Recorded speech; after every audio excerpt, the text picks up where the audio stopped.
Moadim l'simcha, Hagim uzmanim l'sason. So beautiful here to be with you, preparing for Shvi'i Shel Pesach. I apologize that there was no Pesach shir. Many people reached out to me and asked where was it. Well, Hashem, I'll try to make up with this shir on Shvi'i Shel Pesach, on the 7th day of Pesach. We're coming to Be'ezrat Hashem. They should come with us in good health and spirits. I remember many years ago, I was working at Maimonides, and a coworker came over to me and said, a Jewish coworker came over to me and said, I understand the first day of Pesach, second day of Pesach, we're celebrating that we left from Mitzrayim. What's the 7th day of Pesach about? I think some people will have that question, and I think the simple answer is that it's the 7th day is when the sea split, and we were able to cross over on dry land. And that's when we sing Az Yashir Moshe, and that's the Kriya that we read in the Torah. We read about Az Yashir Moshe. What's very interesting is that Paro and his people, they all see the 10 Makot that were happening in Mitzrayim. They saw all the plagues, they saw all the miracles, they saw how the Jews left Mitzrayim, how they were forced to let them go. And they come now to the Yam Suf, and they see that the Yam Suf splits into 12 lanes. And Paro sees these miracles happening as the floor turns to dry land, and the top becomes a frozen ceiling of water. He sees all these miracles. He knows this is happening for the Jewish people. All the miracles that have been happening were for the Jewish people. And yet, Paro still walks in after them.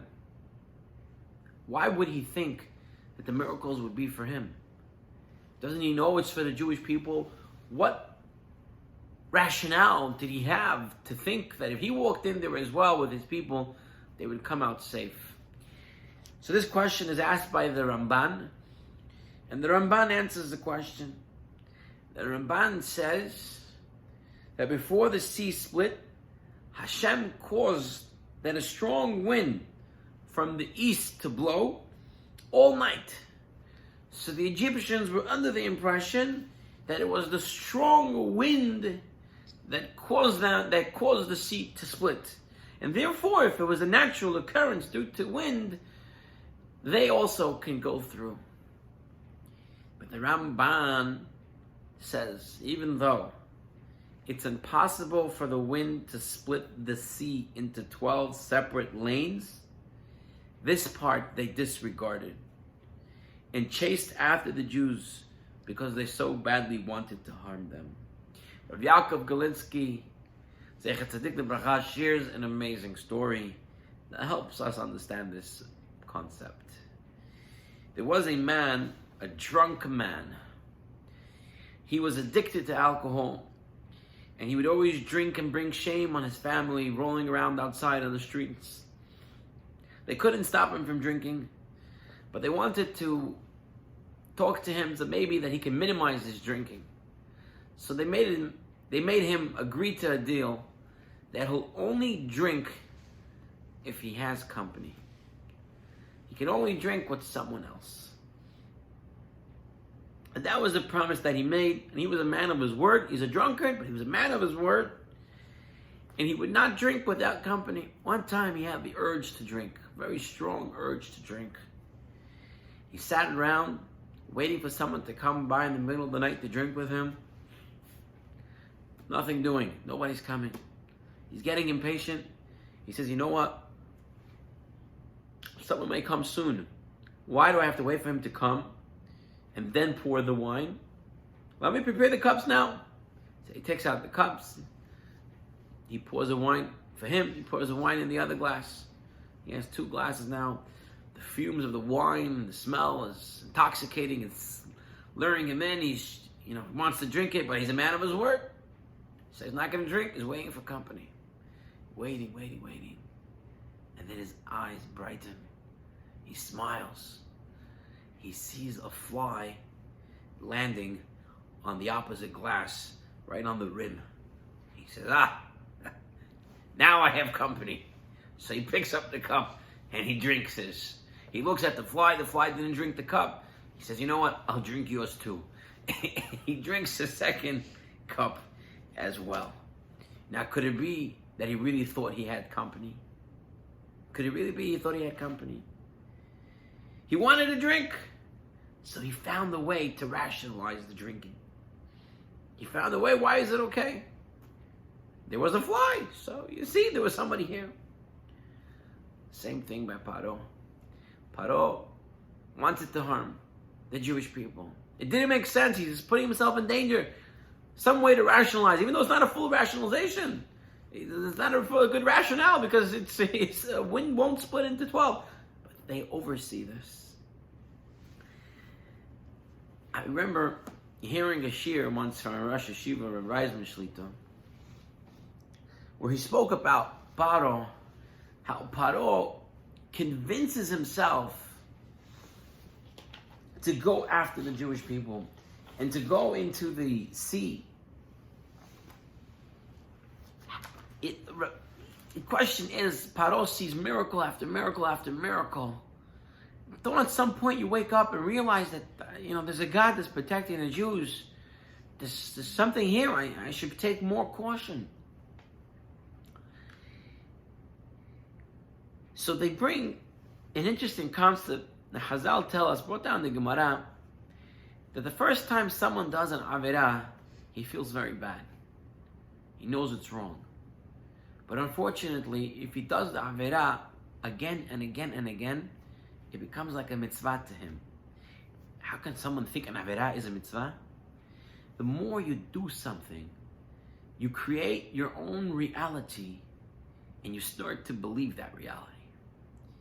You see, Paro created a reality that everything was happening was, like we said, some sort of rationale, some phenomenon in nature that could be explained away, just so he can do what he wants to do. When a person does an Avirah, he knows it's wrong, but he wants to do it, so he'll find a heter, he'll find some excuse, some reason, some sort of rationale.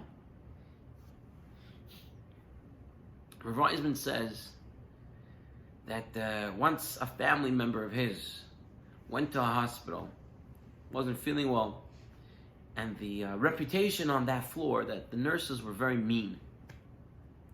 And he came to visit his family member. The family member kept saying, wow, you should see these nurses. They're like angels. They're like angels. They're like angels. So he's sitting around and sees the nurses coming in. Oh, how are you? How are you doing? Being so polite. They're giving her what she needs, what she wants. Every hour or so, they're walking in and rounding on her, seeing what she needs. And I know Rav Reisman says, wow, they're really angels here. He meets someone else a couple of days later who has a family member there too. And that family member's complaining, you don't know, everybody there is so bad. All the nurses are so nice, not nice at all. They're mean. And Reisman came home to think about it.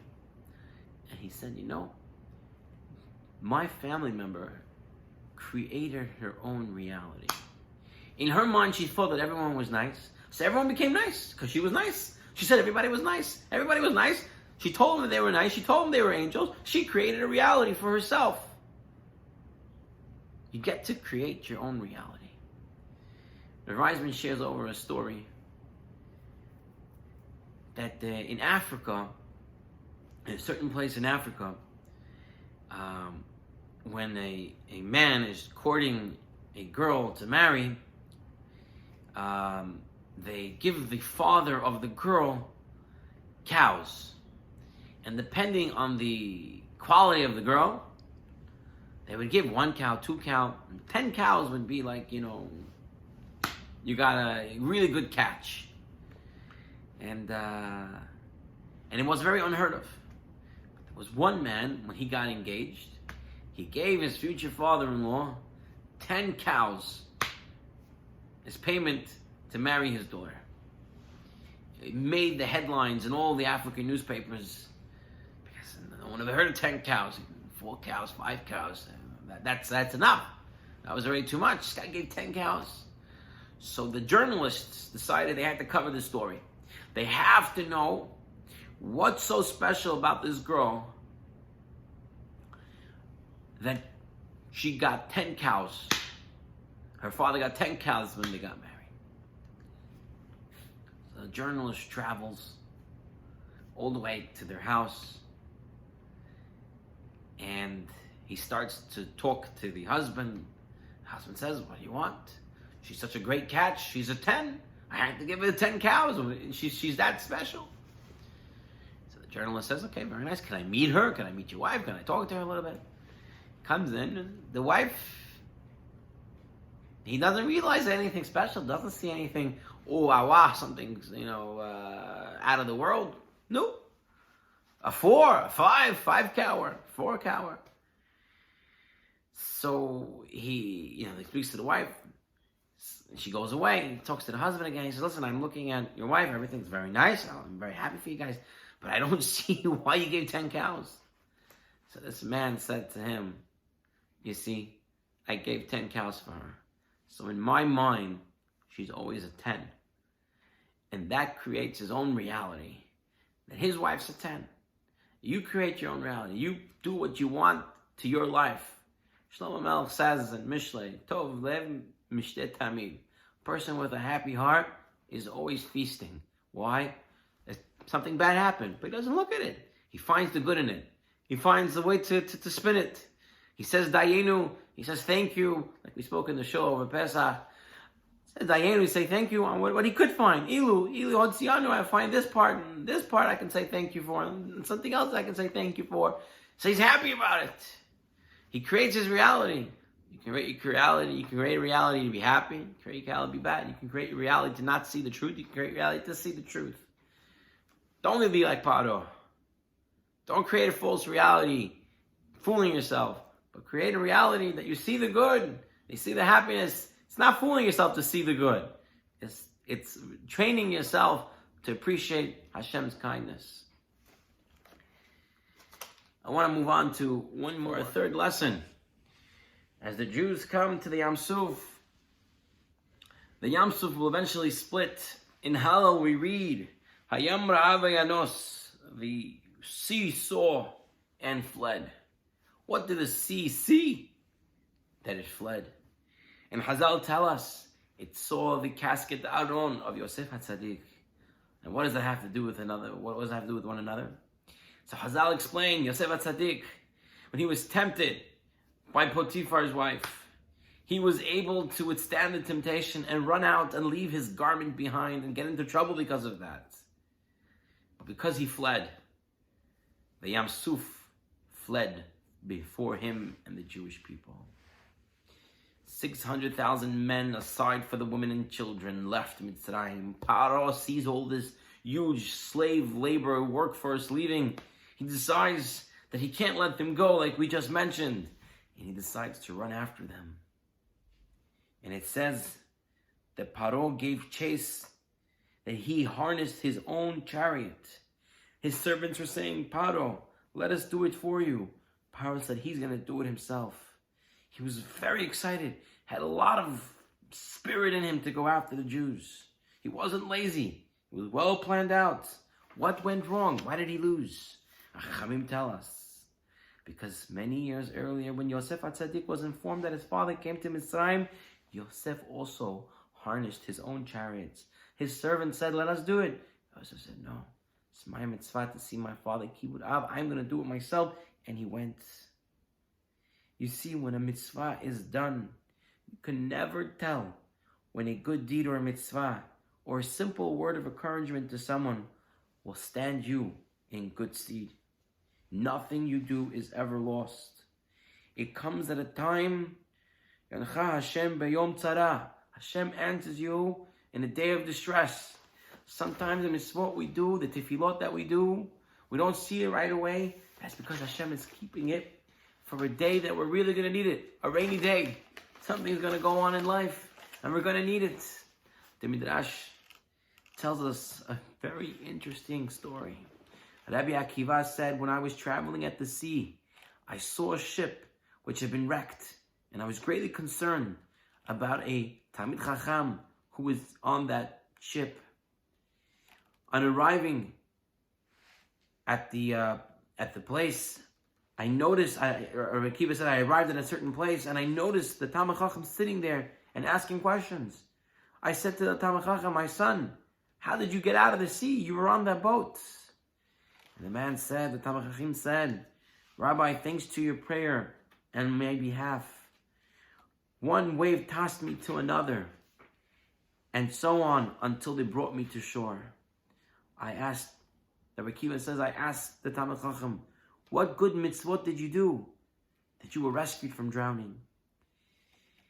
And the Talmid Chacham said, when I went aboard the ship, a poor man kept bothering me, saying, help me, help me. And I gave him a loaf of bread. He then said to me, as you have restored my life to me, so will your life be restored to you. Rabbi Akiva said, this is the pasuk that we have in Kohelet that says, Shalach lachmecha al penei hamayim, ki berov hayamim timtzaenu. Send your bread upon the waters, for after many days you will find it. Every mitzvah that we do is there for us, to help us when we need it, to help our children, help our great-grandchildren, just like Yosef HaTzadik. What he did helped the whole Klal Yisrael generations later. I believe I've said this story over in the past, but I think this story is of great importance for us to understand this concept. Rav Pam, Tzaddik L'Bracha, Rosh Yeshiva of Torah V'dat, when he was once vacationing with his wife, and all of a sudden he felt very, very sick. And he fell down, and they were in this rental apartment, and there was nothing else there. And the wife called for the help, but until the ambulance came, it would be some while, and he felt himself losing strength, and Rav Pam felt that he wasn't going to make it. And so his wife ran to the refrigerator, opened it up, and there she found the lemon. Not knowing what to do, she cut the lemon, she gave it to him, and he started to suck on the lemon as if his whole life depended on it, as if it was the elixir of life, and he drank it and sucked on it, and he felt his life coming back into him. He couldn't understand how a lemon can save a person. And then later on, he explained to those around him, as he was recuperating, that many years ago, he went to visit a friend in a nursing home. And he brought a couple of oranges with him. And his friend that was at the nursing home didn't want the oranges. So instead of just leaving them and not using them, he asked around if anyone else wanted them. And there was one other resident in the nursing home who was paralyzed and semi-paralyzed. And he indicated that he wanted the oranges. He didn't have any teeth, so Rav Pam peeled the oranges and put the orange slices in his mouth as this resident at the nursing home sucked in the juices from the orange. Rav Pam says that he believes that mitzvah of the orange that he gave to that person is what came and saved him years later. Rabotai, every day Hashem helps us and saves us, whether we know it or we don't. If we see it, don't see it. And where does it come from? It comes from what we do, it comes from our grandparents, it comes from our great-grandparents, it comes from our ancestors. We need to also do these mitzvot. So B'ezrat Hashem, we can cast our bread upon the water. So in time, when we need it, when we're in distress, it will come to us and we can use it. With this, Rabotai, I want to wish everyone Chag Sameach. B'ezrat Hashem, we should see the Geulah. In Nisan we were redeemed. In Nisan we were freed. B'ezrat Hashem, we should be freed again. We should see the redemption. We should see the coming of Mashiach. Amen. Chag Sameach l'kulam.